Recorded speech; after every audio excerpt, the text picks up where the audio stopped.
নমস্কার,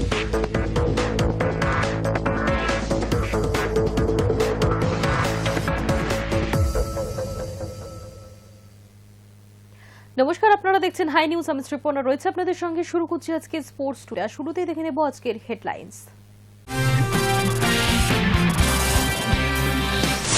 টি-20 বিশ্বকাপকে কেন্দ্র করে কার্যত বেনজির যুদ্ধ পরিস্থিতি তিন দেশের মধ্যে। অন্যদিকে সূর্য শাহীনদের জন্য রাষ্ট্রপ্রধানের সমান নিরাপত্তা নিশ্চিন্ত থাকতে পারেন পাকিস্তান, দাবি শ্রীলঙ্কার। সূর্যদের কাপ জয়ের সম্ভাবনা নিয়ে মুখ খুললেন সৌরভ। ইডেনে ঢুকে স্টেডিয়াম ও মাঠ পরিদর্শন করে শেষ বেলায় নানা খুঁটিনাটি বিষয়ে কর্তাদের নির্দেশও দিয়েছেন। এবার কি নিজের ইনস্টাগ্রাম অ্যাকাউন্ট সরিয়ে দিলেন বিরাট কোহলি? কোহলি ভক্তদের প্রশ্ন, তাহলে কি সোশ্যাল মিডিয়া থেকেও এবার অবসর নিলেন চিকু?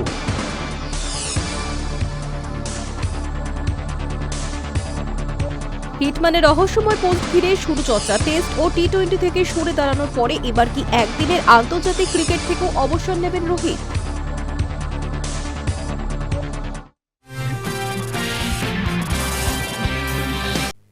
ভারত ও পাকিস্তানের কূটনৈতিক টানাপোড়েনের প্রভাব খেলার মাঠে আগেই পড়েছে। এবার সেই টানাপোড়েনে যোগ হয়েছে বাংলাদেশের নাম। টি-20 বিশ্বকাপকে কেন্দ্র করে কার্যত বেনজির যুদ্ধ পরিস্থিতি তিন দেশের মধ্যে।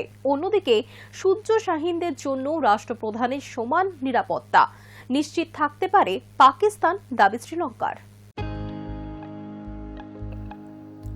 ভারত ও পাকিস্তানের কূটনৈতিক টানাপোড়েনের প্রভাব খেলার মাঠে আগেই পড়েছে।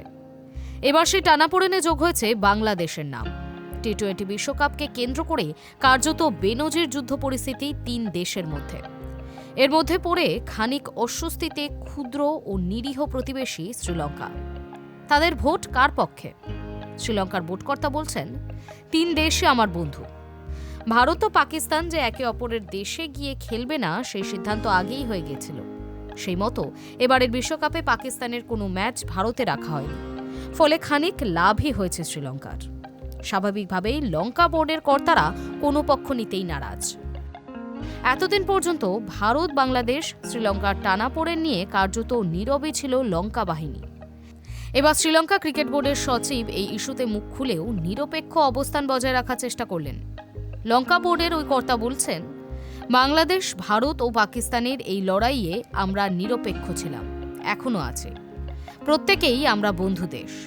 তিনি আরও বলেন, কোন রকম আঞ্চলিক বিরোধে জড়িয়ে পড়তে চায় না কলম্বো। আমরা জানি ভারত, পাকিস্তান এবং বাংলাদেশের মধ্যে বিরোধ চলছে। এই ব্যাপারে আমরা নিরপেক্ষ থাকছি। অন্যদিকে বিশ্বকাপ বয়কটের হুমকি দিয়েই চলেছে পাকিস্তান। তাই সালমান আলী আঘারা আদৌ টুর্নামেন্ট খেলবেন কিনা তা এখনো জানা যায়নি।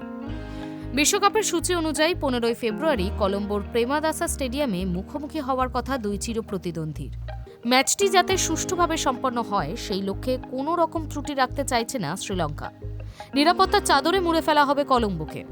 সূর্য শাহীনদের জন্য রাষ্ট্রপ্রধানের সমান নিরাপত্তা থাকবে, যা নিয়ে মুখ খুলেছে শ্রীলঙ্কান ক্রিকেট বোর্ড। জানা গিয়েছে, ম্যাচ হবে মনে করেই এলিট সশস্ত্র বাহিনী মোতায়েন করেছে শ্রীলঙ্কা। এই ধরনের নিরাপত্তা সাধারণত দেওয়া হয় রাষ্ট্রপ্রধানকে, যা এবার বিশ্বকাপের জন্য নিযুক্ত হতে চলেছে। ক্রিকেটাররা বিমানবন্দর থেকে বেরোনোর পর ফের বিমানে ওঠা পর্যন্ত সশস্ত্র বাহিনীর আয়তায় থাকবেন। ভারত পাকিস্তান ম্যাচে সেই নিরাপত্তা আরও জোরালো করা হবে। Hi news network.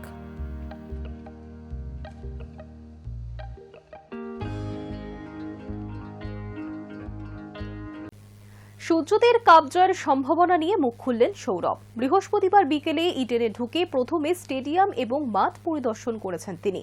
শেষ বেলায় নানা খুঁটিনাটি বিষয়ে কর্তাদের নির্দেশও দেন।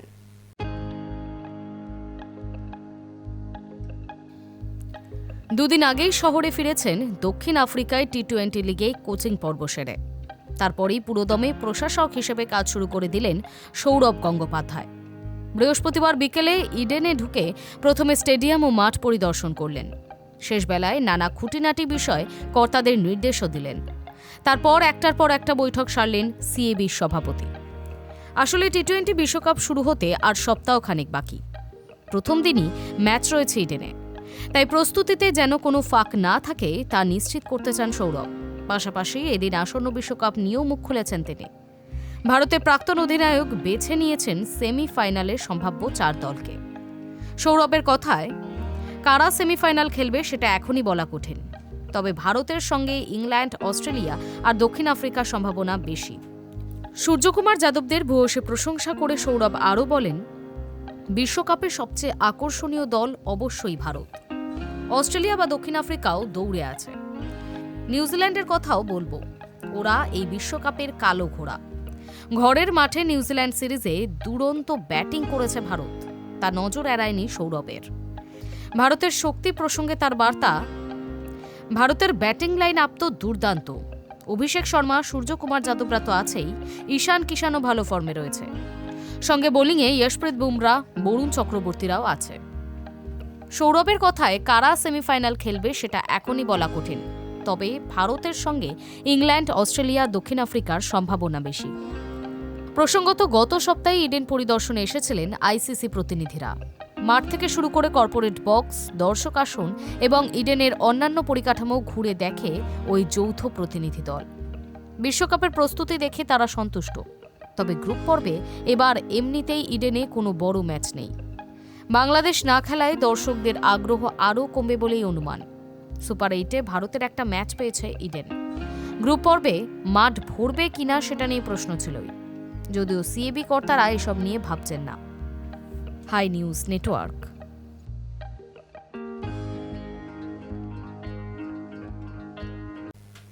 তিনি অফসাইডের ঈশ্বর, ফের মাঠে নামছেন সৌরভ। বাপি বাড়ি যার অপেক্ষায় ভক্তরা।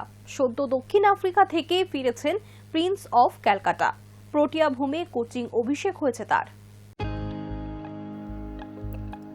সিএবির প্রতিষ্ঠা দিবস উপলক্ষে ফের ব্যাট হাতে 22 গজে নামতে চলেছেন সৌরভ গঙ্গোপাধ্যায়। 1 ফেব্রুয়ারি সল্টলেকের যাদবপুর বিশ্ববিদ্যালয়ের মাঠে সিএবি সভাপতি একাদশ বনাম সচিব একাদশের প্রদর্শনী ম্যাচ আয়োজন করা হচ্ছে প্রতিষ্ঠা দিবস উপলক্ষে। সেখানেই সভাপতি একাদশের হয়ে নামতে চলেছেন সিএবি সভাপতি সৌরভ স্বয়ং। সদ্য দক্ষিণ আফ্রিকা থেকে ফিরেছেন প্রিন্স অফ ক্যালকাটা। প্রোটিয়া ভূমে কোচিং অভিষেক হয়েছে তার। প্রেটোরিয়া ক্যাপিটালসকে কোচিং করিয়ে যথেষ্ট সাড়া ফেলে দিয়েছেন ভারতীয় দলের প্রাক্তন অধিনায়ক। প্রথমে পরপর ম্যাচ হারলেও CA20 লিগে দুর্দান্ত কামব্যাক করে প্রোটিয়ারা। টানা ম্যাচ জিতে জায়গা করে নেয় ফাইনালে, কিন্তু তীরে এসে প্রোটিয়াদের তড়ি ডুবে। খেতাবি যুদ্ধে হেরে যায় সৌরভের দল। তবে কোচের পারফরম্যান্সে খুশি প্রোটিয়ারা। দক্ষিণ আফ্রিকার অভিযান শেষ করে এবার কলকাতায় দায়িত্ব কাঁধে তুলে নেবেন সৌরভ। অন্যদিকে প্রথমবার অনূর্ধ্ব-15 ক্রিকেট রাজ্য জুড়ে করতে গিয়ে বেশ বিতর্কের মুখে পড়েছে সিএবি। কোনো রাজ্যে উঠে এসেছে বয়স বাড়ানোর অভিযোগ। কোথাও আবার প্রতিযোগিতার প্রথম পর্ব আয়োজনে মানা হয়নি কোনো নিয়ম। সঙ্গে আর্থিক অনিয়ম, নিম্নমানের আম্পায়ারিং, খারাপ বলে খেলা হওয়ার মতো বিষয় তো আছেই। সেই সব নিয়ে বৈঠকে বসে সিএবি। সেখানে বেশ কিছু কঠিন পদক্ষেপ করা হয়েছে। যেমন হুগলিতে 4 ক্রিকেটার বয়স বাড়িয়ে ধরা পড়েছে। তাদের আগেই 3 বছর সাসপেন্ড করেছে সংশ্লিষ্ট জেলা। সিএবিও 3 বছরের জন্য নিজেদের সব প্রতিযোগিতা থেকে সাসপেন্ড করেছে তাদের। পাশাপাশি উত্তর দিনাজপুর এবং বর্ধমান জেলাকে প্রতিযোগিতা থেকে বাদ দেওয়া হয়েছে। নিয়ম মেনে প্রথম পর্ব না করেই জেলার প্রতিনিধি হিসেবে 2টো দলের নাম সিএবিকে পাঠায় উত্তর দিনাজপুর। বর্ধমানে আবার কোনো নিয়মই মানা হয়নি প্রায়। সিএবির এক কর্তা বলেছেন, উত্তর দিনাজপুর আগেই প্রতিযোগিতা আয়োজন করে, আর বর্ধমানে নানা অনিয়ম রয়েছে। আমাদের পোর্টালে যে দলের নাম তোলা হয়েছে তারা প্রতিযোগিতায় খেলেইনি। অর্ধেক পিচে ম্যাট পেতে ম্যাচ করার বিষয়টিও রয়েছে, তাই এই 2 জেলাকে বাদ দেওয়া হয়েছে। মানভূমে প্রথম পর্ব না হওয়ায় ওরাও বাদ। High news network.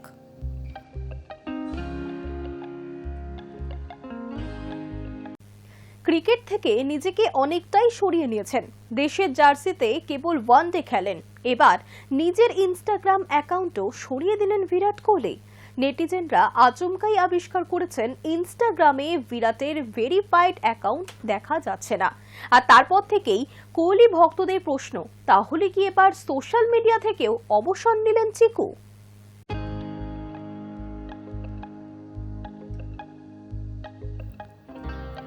ক্রিকেট থেকে নিজেকে অনেকটাই সরিয়ে নিয়েছেন। দেশের জার্সিতে কেবল ওয়ানডে খেলেন। এবার নিজের ইনস্টাগ্রাম অ্যাকাউন্টও সরিয়ে দিলেন বিরাট কোহলি। বৃহস্পতিবার গভীর রাত থেকে নেটিজেনরা আচমকাই আবিষ্কার করেন ইনস্টাগ্রামে বিরাটের ভেরিফাইড অ্যাকাউন্টই দেখা যাচ্ছে না। তারপর থেকে কোহলি ভক্তদের প্রশ্ন, তাহলে কি সোশ্যাল মিডিয়া থেকে এবার অবসর নিলেন চিকু? ভারতীয়দের মধ্যে ইনস্টাগ্রামে সবচেয়ে বেশি ফলোয়ার রয়েছে বিরাটের। ক্রিকেটারদের মধ্যেও সবচেয়ে বেশি ফলোয়ার তার। অ্যাকাউন্ট উধাও হয়ে যাওয়ার আগে পর্যন্ত 270 মিলিয়ন ফলোয়ার ছিল বিরাট কোহলির। কিন্তু ইনস্টাগ্রামে সার্চ করে দেখা যাচ্ছে ভেরিফাইড অ্যাকাউন্ট নট ফাউন্ড। এমনকি বিরাটের দাদা বিকাশ কোহলির ইনস্টাগ্রামও খুঁজে পাচ্ছেন না নেটিজেনরা। তবে বিরাট পত্নী অনুষ্কা শর্মার ইনস্টাগ্রাম অ্যাকাউন্ট এখনো পর্যন্ত স্বাভাবিক রয়েছে। প্রাথমিকভাবে অনুমান টেকনিক্যাল কোনো সমস্যার জন্য বিরাটের ইনস্টাগ্রাম উধাও হয়ে গিয়েছে। বিরাটের ইনস্টা অ্যাকাউন্ট না পেয়ে নেটিজেনদের প্রশ্নের ঝড় আছড়ে পড়েছে অনুষ্কার উপরে। বলি অভিনেত্রীর পোস্টে গিয়ে বিরাট ভক্তদের প্রশ্ন, বৌদি দাদার অ্যাকাউন্ট কোথায় গেল? একের পর এক মিম তৈরি হয়েছে। গোটা বিষয়টি নিয়ে চলছে মশকরাও। কেউ বলছেন বিরাট এবার সন্ন্যাসী হয়ে যাবেন, তাই একে একে সব ছেড়ে দিচ্ছেন। আবার কারোর মত বিরাটের ইনস্টাগ্রামে চ্যাট নাকি অনুষ্কা পড়ে ফেলেছেন, তারপরেই অ্যাকাউন্ট উধাও। কারো কারো আবার মনে হচ্ছে কিভাবে অবনীত কৌরের পোস্ট লাইক করে বিপাকে পড়েছিলেন বিরাট। হয়তো আবারও সেরকম কোনো ঘটনা ঘটেছে। ইনস্টাগ্রামে অ্যাকাউন্ট মুছে গেলেও এক্স হ্যান্ডেল এবং ফেসবুকে সক্রিয় ছিল কিং কোহলির ভেরিফাইড অ্যাকাউন্ট। এখনো গোটা বিষয়টি বিরাটের তরফে মুখ খোলা হয়নি। এই একের পর এক তত্ত্ব উঠে আসছে ক্রিকেট প্রেমীদের মনে। শেষবার বিরাটকে দেখা গিয়েছিল লন্ডনে। নিজের বাড়িতে পুজোর আয়োজন করেছিলেন। ভক্তদের সঙ্গে পথে নেমে সেলফিও তুলেছিলেন বিরাট। তবে অন্তত 10 ঘন্টা পরে আবারও ফিরে আসে বিরাটের অ্যাকাউন্ট। High news network.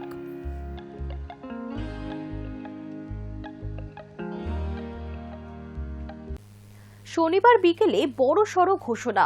হিটম্যানের রহস্যময় পোস্ট ঘিরে শুরু হয়েছে চর্চা। টেস্ট এবং টি-20 থেকে সরে দাঁড়ানোর পর এবার কি একদিনের আন্তর্জাতিক ক্রিকেট থেকেও অবসর নেবেন রোহিত? বৃহস্পতিবার শর্মাজিকা বেটার একটি পোস্ট ঘিরে শোরগোল পড়ে গিয়েছে। নীল জার্সি গায়ে জোড়া বিশ্বকাপ জিতেছেন, চ্যাম্পিয়ন্স ট্রফিও জিতেছেন। ভারতীয় ক্রিকেটে রোহিতের অবদান অনস্বীকার্য। টেস্ট ও টি-20 থেকে সরে দাঁড়ানোর পরে তার খেলা দেখার একমাত্র ফরম্যাট এখন ওয়ানডে। এবার কি একদিনের আন্তর্জাতিক ক্রিকেট থেকেও অবসর নেবেন রোহিত? বৃহস্পতিবার শর্মাজিকা বেটার একটি পোস্ট ঘিরে শোরগোল পড়ে গিয়েছে। সচিন তেন্ডুলকরের মতো কিংবদন্তির অবসরের পরবর্তী সময় যে দুজন ব্যাটার ভারতীয় ব্যাটিংকে নেতৃত্ব দিয়েছেন তাদের মধ্যে একজন বিরাট কোহলি হলে অন্যজন অবশ্যই রোহিত শর্মা।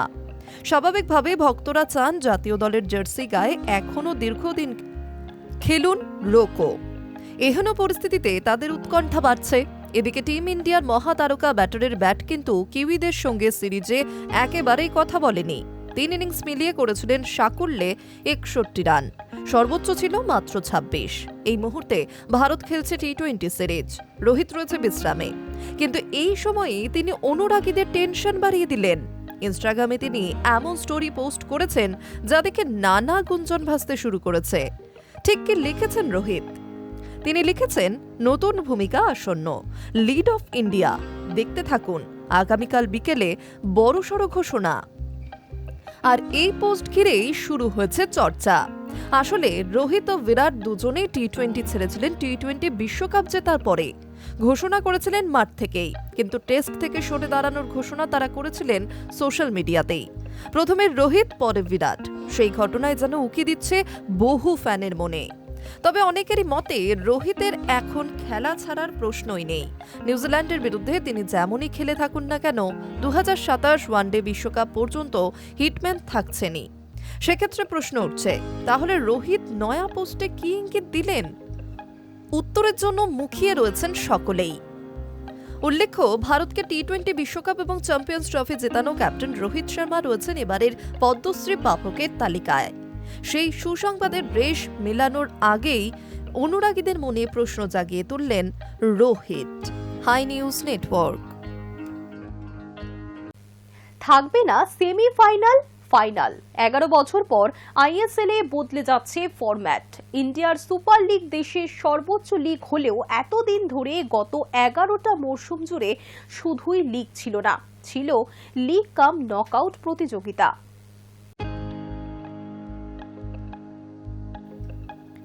আইএসএলকে ঘিরে গত 11টি মরশুমে যা হয়েছে তার থেকে এই মরশুমে নিয়মের পরিবর্তন ঘটতে চলেছে। ইন্ডিয়ান সুপার লিগ দেশের সর্বোচ্চ লিগ হলেও এতদিন ধরে গত 11টা মরশুম জুড়ে শুধুই লিগ ছিল না, ছিল লিগ কাম নকআউট প্রতিযোগিতা। অর্থাৎ শুরুতে লিগ, তারপর লিগ টেবিলের প্রথম 6টি দলকে নিয়ে নকআউট। কিন্তু এই মরশুমে সেই নিয়ম বদলে গিয়ে শুধুই লিগ হচ্ছে, যার অর্থ সিঙ্গেল লিগে 14টি দল 13টি করে ম্যাচ খেলার পর যে ক্লাবের পয়েন্ট লিগ টেবিলে সর্বাধিক থাকবে সেই ক্লাবকেই এই মরশুমের ইন্ডিয়ান সুপার লিগ চ্যাম্পিয়ন বলে ঘোষণা করা হবে। চ্যাম্পিয়ন হওয়ার জন্য কোনো সেমিফাইনাল, ফাইনাল ম্যাচ খেলতে হবে না। এই মরশুমে আইএসএলের ফরম্যাট বদলানোর একটাই কারণ, সময়ের অভাব। সেই কারণে সুইস মডেলে কারো হোম ম্যাচ, কারো অ্যাওয়ে ম্যাচ করে সিঙ্গেল লিগে এবারের প্রতিযোগিতা হচ্ছে।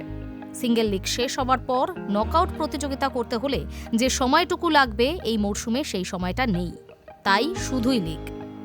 আপাতত সবার লক্ষ্য ব্রডকাস্টিং পার্টনার কোন কোম্পানি হবে সেই দিকে। যতক্ষণ না বিট পেপার খোলা হচ্ছে ততক্ষণ সরকারিভাবে বলা যাবে না কোনো সংস্থা ম্যাচ সম্প্রচার করার জন্য এগিয়ে আসছে নাকি শেষ পর্যন্ত কাউকে না পেয়ে দূরদর্শনের শরণাপন্ন হতে হবে। এদিকে এই মরশুমের আই লিগের কাঠামো ও পরিচালন ব্যবস্থাপনা নিয়ে গুরুত্বপূর্ণ প্রস্তাব পেশ করল ক্লাবগুলি। বুধবার নয়াদিল্লিতে আয়োজিত এক বৈঠকে আই লিগের প্রতিনিধিরা ফেডারেশনের আধিকারিকদের সঙ্গে আলোচনা করেন।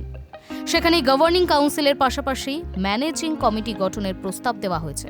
ক্লাবগুলির প্রস্তাব অনুযায়ী এই মরশুমের আই লিগ হবে 2 পর্বের ফরম্যাটে। শুরু হতে পারে 21শে ফেব্রুয়ারি থেকে। প্রথম পর্বে অংশগ্রহণকারী দলগুলি হোম ও অ্যাওয়ে ভিত্তিতে সিঙ্গেল লিগে একে অপরের মুখোমুখি হবে। দ্বিতীয় পর্বে দলগুলি 2টি ভাগে ভাগ করা হবে।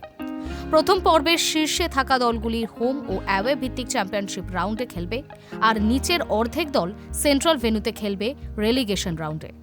এক্ষেত্রে প্রথম পর্বে অর্জিত সব পয়েন্ট দ্বিতীয় পর্বেও বহাল থাকবে। High news network.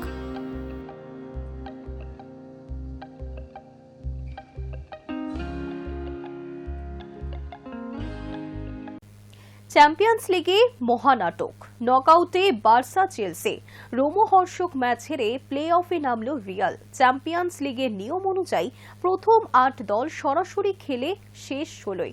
নবম থেকে 24 নম্বর স্থানে থাকা দলগুলিকে প্লে অফে খেলে নকআউটে উঠতে হয়। এবার কোন দল সরাসরি সুযোগ পেল?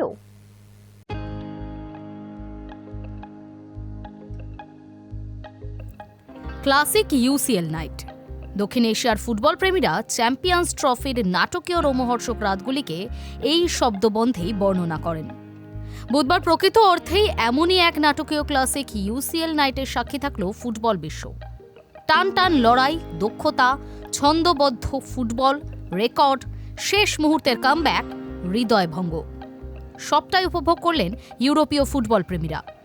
ঠিক হয়ে গেল ইউরোপের সেরা ক্লাব ফুটবল টুর্নামেন্টের নকআউট পর্বে কারা সরাসরি সুযোগ পাবেন আর কাদের খেলতে হবে প্লে অফে। এমনিতে শেষ ম্যাচ ডের আগে মাত্র 2টো দল সরাসরি শেষ 16 খেলা নিশ্চিত করেছিল, একটা আর্সেনাল, আরেকটা বায়ার্ন মিউনিক। এদিন আরও 6টি দল শেষ 16 সরাসরি উঠে গেল। সেগুলি হল Liverpool, Tottenham Hotspur, Barcelona, Chelsea, Sporting CP, Manchester city. শেষ ম্যাচ ডেতে বার্সেলোনা অনায়াসে হারালো কোপেনহেগেনকে। ইয়ামালরা জিতলেন 4-1 গোলে। গোল করলেন ইয়ামাল, রাফিনহা, লেভানডস্কি এবং র্যাশফোর্ড। গালাতাসারেকে অনায়াসে হারালো পেপ গুয়ার্দিওয়ালার ম্যান সিটি। তারা জিতল 2-0 গোলে। লিভারপুল 6-0 গোলের বিরাট ব্যবধানে হারালো কারাবাককে। এদিন গ্রুপ পর্বের অন্যতম টানটান ম্যাচ হল নাপোলি বনাম চেলসির। অ্যাওয়ে ম্যাচে পিছিয়ে পড়েও ইটালির ক্লাবগুলিকে 3-2 গোলে হারিয়ে সরাসরি শেষ 16 নাম লেখালো চেলসিও। ইংল্যান্ডের ক্লাবগুলির মধ্যে ইউরোপের সেরা টুর্নামেন্টে সবচেয়ে বেশি বার নকআউটে খেলার রেকর্ড করল ব্লুজরা। এ তো গেল সাফল্যের কাহিনী, উল্টো ছবিও আছে। সম্ভবত শেষ ম্যাচডের সবচেয়ে আকর্ষণীয় লড়াই দেখা গেল রিয়াল মাদ্রিদ বনাম বেনফিকার মধ্যে। গ্রুপ পর্বে নিজেদের শেষ ম্যাচে জোসে মোরিনহোর বেনফিকার বিপক্ষে 4-2 গোলের ব্যবধানে হারল রিয়াল। একটা সময় রিয়াল ম্যাচে এগিয়েও ছিল, কিন্তু জোসের দলের পাল্টা আক্রমণ সামলাতে পারেনি রিয়াল রক্ষণ। মজার কথা হলো শেষ ম্যাচের আগে রিয়াল যখন পয়েন্ট টেবিলের 3য় স্থানে, 1 হারে তারা নেমে গেল 9ম স্থানে। ফলে এবার প্লে অফে খেলতে হবে 15 বারের ইউরোপ চ্যাম্পিয়নদের। এছাড়াও প্লে অফে খেলতে হবে গতবারের চ্যাম্পিয়ন পিএসজিকেও। শেষ ম্যাচ জিতেও সরাসরি নকআউটে খেলার সুযোগ পায়নি তারা। চ্যাম্পিয়ন্স লিগের নিয়ম অনুযায়ী প্রথম 8 দল সরাসরি খেলে শেষ 16। নবম থেকে 24 নম্বর স্থানে থাকা দলগুলিকে প্লে অফে খেলে নকআউটে উঠতে হয়। সরাসরি শেষ 16-এ যারা Arsenal, Bayern Munich, Liverpool, Tottenham Hotspur, Barcelona, Chelsea, Sporting CP, Manchester. Play অফে যারা রয়েছে Real Madrid, Inter Milan, PSG, Newcastle United, Juventus, Atletico Madrid, Atalanta, Bayer Leverkusen, Borussia Dortmund, Olympiacos, Club Bruges, Galatasaray, Monaco, Qarabag, Bodo Glimt ও Benfica. Hi news network.